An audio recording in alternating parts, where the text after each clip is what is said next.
Hoje estou aqui com a Mary Perim. Em primeiro lugar, eu te agradeço, Mary, por você aceitar fazer parte da história viva de Coronel Vivida, nesse projeto. E antes mesmo de falar sobre a Mary, eu quero falar para você se inscrever no canal do YouTube para receber os próximos vídeos e também curtir e compartilhar para levarmos adiante a nossa história de Coronel Vivida. Então, a Mary é professora, diz que já está quase se aposentando. Quase. Mas ela vem de uma família que já era de professores. O seu Edmo, que não está mais entre nós, mas que muito representou para a nossa cidade de Coronel Vivida, e a dona Leodir. Então, Mary, o que você quer compartilhar com o povo da nossa cidade? Sim. Primeiro quero te agradecer, né, Clarice, por esse projeto tão bonito. Acredito assim que a iniciativa foi muito louvável. Você é uma mulher forte, guerreira, sempre foi uma excelente mãe. Eu fui prof dos filhos dela, dos dois Muito filhos. boa professora, inclusive, obrigada. E ainda no início de carreira, então faz um pouquinho de tempo, né, Clarice? Mas eu agradeço porque você foi uma excelente pessoa sempre. Então, como professora, foi muito, muito boa mesmo. Muito obrigada. Na verdade, assim, ó, a história sempre começa, né, com os nossos, com quem veio antes de nós, né? Então, eu gostaria de registrar, né, que eu nasci aqui no município de Coronel Vivida, numa localidade que se chamava Nilo Peçanha. Agora, o Nilo Peçanha é só uma igreja onde não tem mais missa, a escolinha é só... tem vestígios da escola, mas não tem mais nada, assim. É uma comunidade que foi extinta com a vinda de todas as pessoas que moravam lá para a cidade. Não tem mais, então. Os grandes granjeiros foram comprando, e aí acabou terminando porque não tinham mais pessoas, né, lá para estudar e tudo mais. E acabou se extinguindo. Mas aí, assim, ó, quando a gente era bem nova ainda, eu e minhas três irmãs, Eu lembro. o Rony nasceu depois, a gente tinha que vir de um ônibus lá da comunidade do Nilo Peçanha, que fica na divisa lá com São João. A gente tinha que vir para Coronel. Então, era uma viagem, e tanto antigamente, porque não tinha asfalto ainda. Quando chovia, era um barro, o ônibus não vinha. E a gente vinha a pé, lá do Nilo Peçanha, até a comunidade do Bom Jesus. Aí do Bom Jesus a gente pegava um ônibus, quando não chovia, e vinha até Vista Alegre. Aí de Vista Alegre, às vezes o ônibus não ia, a gente voltava a pé para casa.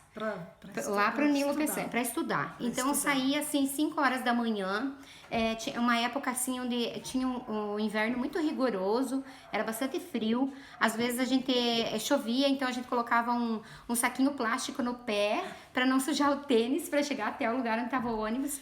E aí tirava o saquinho de plástico dos pés para ir com o tênis limpo para a escola. Não era conga, talvez? Era conga. Eu sou do tempo da conga. E aí era um período muito difícil, mas a gente não sentia essa dificuldade.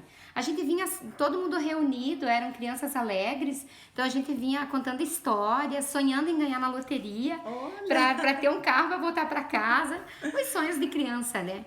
Voltava, chegava em casa, eram umas 2 horas da tarde, e aí lá naquela comunidade, até o 4º ano, o nosso pai foi nosso professor. Então ele ensinou, o nosso pai ensinou todos nós a ler e escrever, fazer as 4 operações, de primeiro ao 4º ano, que era na época, foi ele que deu aula para todos nós lá em casa. Olha só. E o pai ensinava e a mãe cozinhava, ela era cozinheira da escola. Então a gente nasceu dentro da escola, convivendo ali dentro da escola e ajudando a dar aula e com medo da inspetora quando ia dar prova. Então era um período bem interessante. E aí depois a gente vai ficando mais velha, então era muito difícil vir para Coronel para fazer o ensino médio, porque não tinha até então lá na Vista Alegre. Então o pai resolveu alugar uma casa lá no bairro Fleck. E aí a gente foi morar, nós 3 irmãs e mais uma tia, que hoje mora em Curitiba. E a gente foi morar ali no bairro Fleck para poder estudar. A Nancy já começou a dar aula naquela época, e aí então ela ajudava a sustentar nós. Então, às vezes, tinha a Solange Locatelli também, que é prof, um período morou com a gente ali. E aí os nossos pais vinham uma vez por semana, cada 15 dias, com ônibus, trazer mantimentos para nós, comprar coisas pra gente. E às vezes não tinha, às vezes chovia muito, ou o ônibus não vinha, ou às vezes eles não conseguiam vir por algum motivo. E então, às vezes, a gente ficava sem gás, às vezes a gente ficava sem alguma coisa dentro de casa. Então, a gente ia se virando como podia. A gente era bem criativo, fazia bolinho sem fermento, então inventava coisas assim. E hoje, olhando para trás, a gente vê que era um período difícil. Mas, quando a gente tá naquele momento, a gente não sente a dificuldade. A gente acha que aquilo é tudo alegria e a gente encontra motivos para ser feliz, né, em qualquer momento da vida. Não que tenha sido uma coisa assim que a gente tenha passado dificuldade por não ter o que comer. Mas no sentido de, tipo, não ter quem trouxesse pra gente. Porque você sabe que no interior tem de tudo. Tem galinha, tem mandioca, tinha de tudo. Quando eles vinham, nossa, era a nossa feira. Era queijo, era de tudo um pouco. Enfim, depois desse tempo, o pai quis que a gente fizesse magistério. Porque não tinha muita opção aqui. O que a gente ia fazer a não ser professora? Então, ele queria muito, ele sempre dizia pra nós: eu não tenho nada para deixar para vocês material, assim, eu não tenho terreno, eu não tenho bens materiais. A única coisa que eu posso deixar para vocês é o estudo. Então, eu vou fazer de tudo para vocês estudarem até que vocês consigam estudar. E aí ele fez um esforço muito grande para que a gente terminasse, né, o ensino médio e já começasse a dar aula, porque quem terminava o ensino médio logo começava a dar aula. Mas eu era um pouco meio espivitadinha, meio que a ovelha negra. Sempre tem, né? Entre aspas, assim, meio rebeldinha. Eu casei muito novinha, né? Quantos anos? Casei com 16 anos. 16? Casei com 16 anos e vim pra Coronel. Na verdade, Você tem dois filhos? Eu tenho dois casal, filhos. Né? A tua filha até nem tá aqui no Brasil, nem né? tá aqui. Ela é meio que viajante, assim. Desde os 18 anos ela começou a viajar pelos países, aí gostou. E hoje em dia ela trabalha fora e trabalha num navio, então viaja direto. Mas aí, nessa época que eu fiz 16 anos, eu casei. Hoje em dia eu vejo, claro, foi uma bênção também, porque eu tive 2 filhos maravilhosos. Dessa união. Foi um período de adaptação também. Eu era uma criança, né? Uma menina com 16 anos. 16, eu tive a Bruna com 20 anos, então eu era bem jovem ainda também quando eu tive a Bruna. Tinha 25 quando eu tive o Leonardo. Mas hoje eu dou graças a Deus, porque eles são adultos e a gente pode conviver e ter momentos bem legais, viajar juntos, assim. E eu ainda tenho disposição. Talvez se eu tivesse tido eles mais velha, eu talvez não tivesse essa disposição que eu tenho hoje, né? Então eu vejo tudo o que passou e tudo que ficou lá atrás como bênçãos. Para você ser quem você é hoje, Isso, teve que passar por tudo isso. O que eu sou hoje é a construção daquilo que eu fui vivendo. Com erros, com acertos. Eu acho que no mundo, todo mundo, não tem ninguém que nasce e diga que é um ser iluminado, que nunca errou, que nunca mentiu, que nunca fez coisas que às vezes não devia, às vezes por pressão, às vezes por inconsciência.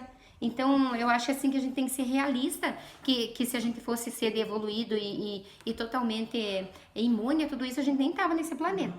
Então, a gente veio nesse planeta mesmo para aprender, para se melhorar, para se trabalhar. E é nesse período que eu fiquei na escola, que, como a Clarice falou, eu tô quase me aposentando, né? Pois é. 25 anos de município. Então, muitos governos municipais já passaram, e muitas formas diferentes também de aprendizagem nas escolas para as crianças. Alguns me consideravam uma boa professora, outros não me consideravam tanto, mas é a visão de cada um. Eu, sempre que eu entrei na sala de aula, eu tentei fazer o melhor que eu podia. Então, às vezes, eu não tinha toda a experiência que eu fui tendo durante os anos. Então, no começo de carreira, provavelmente, eu não fui uma boa professora, porque a gente não tem experiência. Então, a experiência a gente vai ganhando com o tempo. Tem coisas que vão ficando natural depois com o tempo. Então, eu fui aprendiz, os alunos que eram daquela época comigo também foram aprendizes junto comigo.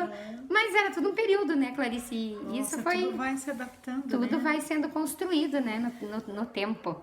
E você também deu aula de Libras? Você se especializou, sim, inclusive, sim. né? Eu trabalhei na APAE também. Aí, logo que eu comecei no município, acho que 1 ano ou 2 depois, eu já fui para a APAE. Foram 13 anos de APAE. 13 anos de APAE. Eu gostei muito, amava, amo aquela escola. Eu fui muito bem acolhida. Tive muitas lições assim de aprendizado, de vida, de experiência, de entender a limitação do outro.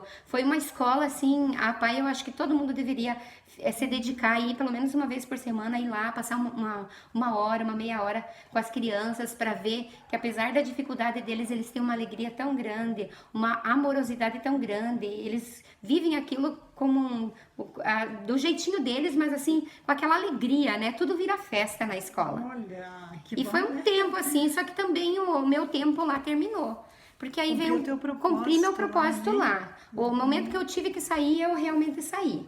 Eu já vi que eu não tinha mais como... Eu não tinha mais muita coisa para oferecer para eles. Quando você vai se limitando demais, você vê que você não tem mais criatividade, eu acho que é o momento da gente reconhecer que o teu período ali terminou. Então eu saí, por sorte veio o concurso, né, do estado, e aí eu fui trabalhar com surdos.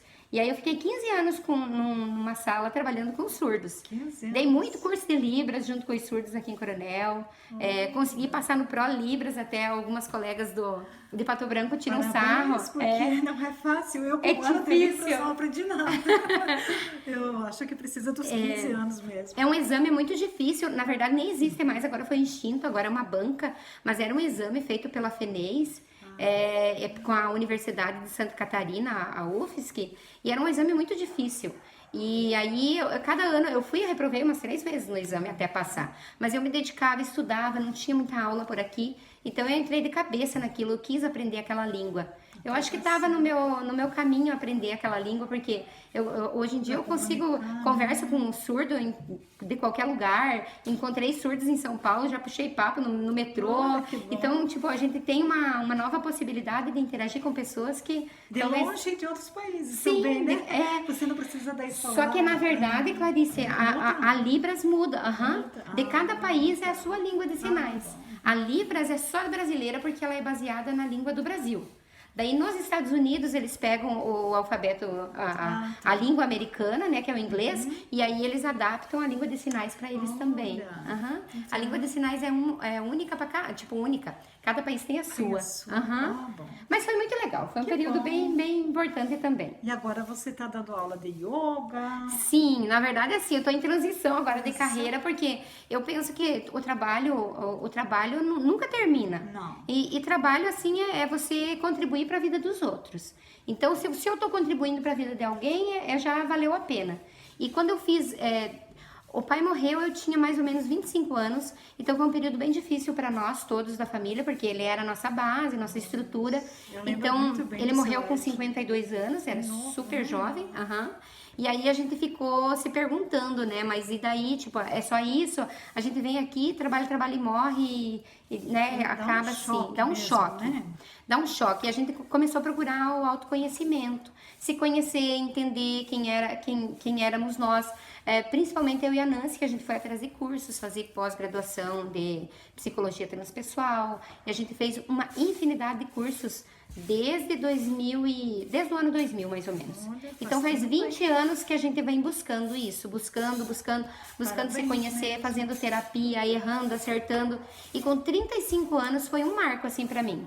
Eu pensei, eu quero ser uma pessoa melhor. A partir dos 35 anos, eu não quero fazer nada de que eu me envergonhe. Eu não quero fazer nada que eu tenha, que os meus filhos possam ter alguma coisa que falar ao meu respeito. Quer ser um exemplo. Eu quero ser um exemplo para eles, mesmo que eu tenha errado no passado, quando eles eram crianças, mesmo que eu tenha errado, hoje eu posso ter, eu sinto que todo ser humano tem a capacidade de melhorar. De se tornar melhor. Não dizendo, você, tipo, a pessoa perfeita. Não é nesse sentido. E nem é pros outros. Eu quero ser perfeita pra mim.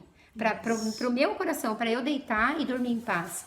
Pra eu viver uma vida onde qualquer pessoa possa falar qualquer coisa pra mim. E eu possa refletir, eu possa não revidar.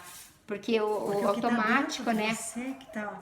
Sim, é o que eu vejo no outro e me faz eu outro, né? revidar e eu, de repente, me tornar agressiva. Eu reconheço hoje em dia, eu fui uma pessoa difícil no começo de carreira, assim. Eu era uma pessoa, como que eu posso falar, meio que da greve, do movimento, sabe? Sim. Da cobrança. Mas, na verdade, era uma cobrança minha interna e eram coisas minhas que eu tinha que curar. Nem era do lado de fora. Claro que os governos vêm, fazem coisas, tiram coisas, põem coisas. Só que se eu não estivesse contente naquilo que eu estava fazendo, Claro, podem as profs me julgarem agora, mas a gente pode mudar de profissão a todo momento. Então, eu acho que se a gente está naquele lugar, é porque a gente tem que passar por tudo isso e cumprir o propósito. Né? E não sou contra a luta, hoje em dia eu apoio, eu faço greve também, mas eu não tenho essa ira interna.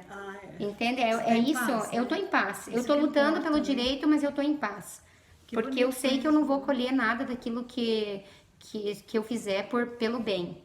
E aí, tipo, eu tô dando aula de yoga 2 vezes por semana aqui na minha casa. Tenho aula de yoga para crianças lá no polo esportivo.